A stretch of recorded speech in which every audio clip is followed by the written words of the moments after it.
ನಮಸ್ಕಾರ ಫ್ರೆಂಡ್ಸ್, ಇವತ್ತು ನಿಮಗೆ ಒಂದು ಫೋನ್ ಸೆಟ್ಟಿಂಗ್ನ ತಿಳಿಸ್ಕೊಡ್ತಾ ಇದ್ದೀನಿ. ಯಾವ ಥರ ಅಂದರೆ, ನೀವು ಇವಾಗ ನಿಮ್ಮ ಡಿಸ್ಪ್ಲೇ ಟಚ್ ಮಾಡಿದ್ರೆ ಸೌಂಡ್ ಬರಬೇಕು. ಹಾಗೆ ಡಯಲ್ ಪ್ಯಾಡ್ ಓಪನ್ ಮಾಡಿದ್ರೆ ಈ ಥರ ಡಯಲ್ ಪ್ಯಾಡ್ ಓಪನ್ ಮಾಡ್ಕೊಂಡ್ರೆ ಈಗ ನಂಬರ್ ಹೊಡೆದ್ರೆ ಈ ಥರ ಇದು ಸೌಂಡ್ ಬರಬೇಕು. ಹಾಗೆ ಕ್ಯಾಮ್ರಾ ಓಪನ್ ಮಾಡಿ ಕ್ಲಿಕ್ ಮಾಡಿದ್ರೆ ಸಾಕು, ಈ ಥರ ಸೌಂಡ್ ಬರಬೇಕು. ಇವೆಲ್ಲ ಯಾವ ಥರ ಸೌಂಡ್ ಹಾಗೆ ಸ್ಕ್ರೀನ್ಶಾಟ್ ಹೊಡೆದ್ರೆ ಹಾಗೆ ಡಿಲೀಟ್ ಹೊಡೆದ್ರೂ ಒಂಥರ ಸೌಂಡ್ ಬರುತ್ತೆ, ಗೊತ್ತಾ ನಿಮ್ಮ ಫ್ರೆಂಡ್ಸ್? ಅದು ಫಿಂಗರ್ ಪ್ರಿಂಟ್ ಆ್ಯನಿಮೇಷನ್ ಸೌಂಡ. ನೀವು ಇಲ್ಲಿ ಫಿಂಗರ್ ಪ್ರಿಂಟ್, ನಿಮ್ಮ ಮೊಬೈಲ್ಗೆ ಫಿಂಗರ್ ಪ್ರಿಂಟ್ ಹಾಕಿರುತ್ತಾರಲ್ಲ, ಅಲ್ಲಿ ಈ ಥರ ಹಿಂಗೆ ಒತ್ತು ಹಿಡಿದ್ರೆ ಸಾಕು, ಒಂದು ಸೌಂಡ್ ಬರುತ್ತೆ ಫ್ರೆಂಡ್ಸ್.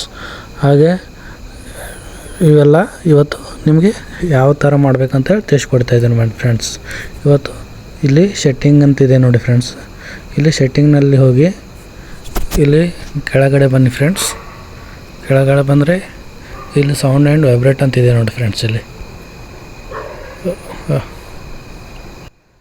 ಇಲ್ಲಿ ಕ್ಲಿಕ್ ಮಾಡಿಕೊಂಡು ಹಾಗೆ ಸ್ಕ್ರೋಲ್ ಮಾಡಿಕೊಂಡು ಕೆಳಗಡೆ ಬನ್ನಿ ಫ್ರೆಂಡ್ಸ್.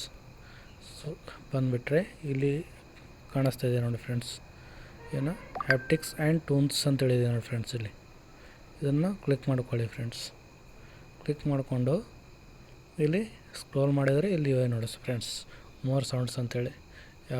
ನೀವು ಡಯಲ್ ಪ್ಯಾಡ್ನ ಓಪನ್ ಮಾಡ್ಕೊಂಡ್ರೆ ಒಂಥರ ಸೌಂಡ್ ಬರುತ್ತೆ. ಲಾಕ್ ಸ್ಕ್ರೀನ್ ಸೌಂಡು, ನೀವು ಲಾಕ್ ಮಾಡಿ ಅನ್ಲಾಕ್ ಮಾಡಿದ್ರೆ ಒಂಥರ ಸೌಂಡ್ ಬರುತ್ತೆ. ಹಾಗೆ ಸ್ಕ್ರೀನ್ಶಾಟ್ ಹೊಡೆದ್ರೆ ಒಂದು ಸೌಂಡ್ ಬರುತ್ತೆ. ಹಾಗೆ ಡಿಲೀಟ್ ಮಾಡಿದ್ರೆ ಒಂದು ಸೌಂಡ್ ಬರುತ್ತೆ. ಹಾಗೆ ನೀವು ಫಿಂಗರ್ ಪ್ರಿಂಟ್ ಆ್ಯನಿಮೇಷನ್ ಸೌಂಡ್ ಇದೆಲ್ಲ, ನೀವು ಫಿಂಗರ್ ಪ್ರಿಂಟ್ ಹಾಕಿದ್ರೆ ಅದಕ್ಕೊಂದು ಸೌಂಡ್ ಬರುತ್ತೆ. ಹಾಗೆ ನೀವು ಟಚ್ ಸೌಂಡ್ ಅಂತಿದೆ ಫ್ರೆಂಡ್ಸ್. ಇದನ್ನು ಕ್ಲಿಕ್ ಮಾಡಿದ್ರೆ ಸಾಕು, ನೀವು ಈ ಥರ ಎಲ್ಲಿ ನೀವು ಟಚ್ ಮಾಡಿದ್ರೂ ಸೌಂಡ್ ಬರುತ್ತೆ ಫ್ರೆಂಡ್ಸ್. ಹಾಗೆ ಇಲ್ಲಿ ಮೇಲೆ ಇಲ್ಲಿ ನೋಡಿ ಫ್ರೆಂಡ್ಸ್, ಇಲ್ಲಿದೆ ನೋಡಿ ಹ್ಯಾಪ್ಟಿಕ್ಸ್ ಇಂಟೆನ್ಸಿಟಿ ಅಂತಿದೆ ನೋಡಿ ಫ್ರೆಂಡ್ಸ್.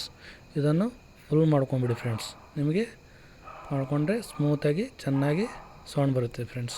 ನಮಸ್ಕಾರ ಫ್ರೆಂಡ್ಸ್.